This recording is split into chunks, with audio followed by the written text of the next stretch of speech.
This biographical sketch is on the Japanese inventor Dr. Yoshiro NakaMats, also known as Sir Dr. NakaMats, because he says that an 8-letter name is easier to remember than a 9-letter name.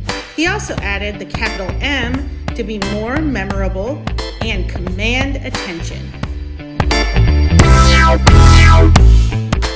This quote from the Smithsonian Magazine captures the essence of Sir Dr. NakaMats perfectly.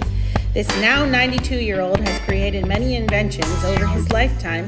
Some are very captivating and important discoveries, while some just seem a little bit odd. When reading and watching through interviews with Dr. NakaMats, I was able to gain a better understanding of his thoughts and characteristics and develop a true sense for why he is a prime example of giftedness. At an early age, his mother started to implement conditions that facilitate creativity and giftedness.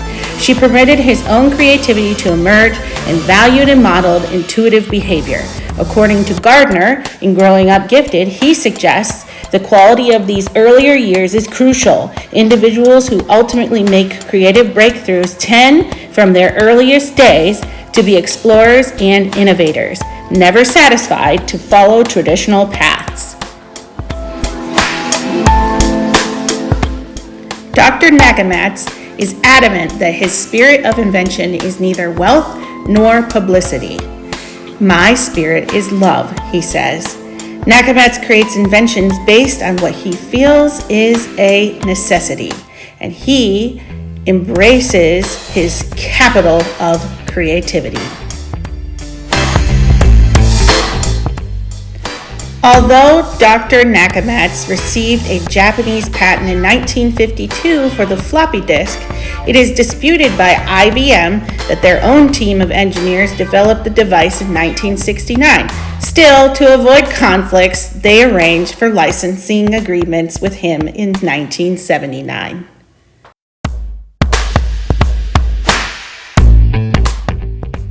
The educational system and views in Japan widely vary in comparison to the United States.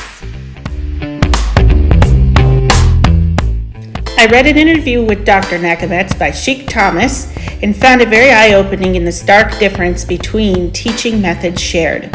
One similarity is the view of freedom of discovery. This correlates directly to the conditions that facilitate creative giftedness in the book Growing Up Gifted. Dr. NakaMats has his own views on the system of creativity. He calls it ikaspiration. He says there are 3 essential parts to having ikaspiration: suji, theory; pika, inspiration; and iki is practicality. This definition correlates to the characteristics and abilities commonly found in creative individuals. In Growing Up Gifted, it states that a creative product is never random or arbitrary. It must be true to something deeply sensed or felt inside the person. NakaMats enjoys coming up with his ideas in solitude. In fact, he claims that his calm room, a bathroom constructed without nails and tiled in 24-karat gold, encourages creative thinking by blocking television and radio waves. Japan has no formal educational system for gifted children.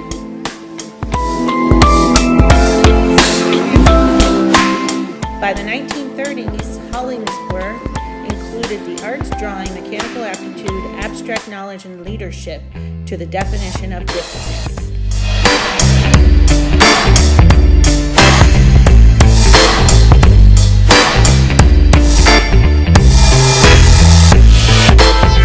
NakaMats states that his best ideas come to him underwater, and he created an underwater notebook to capture these ideas.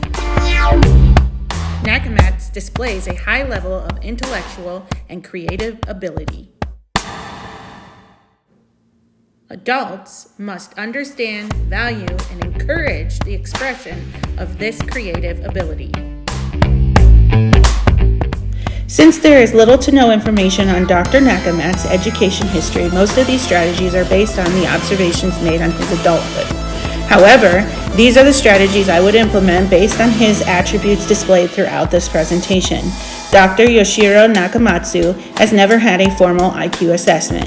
According to Table 3.1 in Growing Up Gifted, Dr. NakaMats does display many of the differentiating characteristics.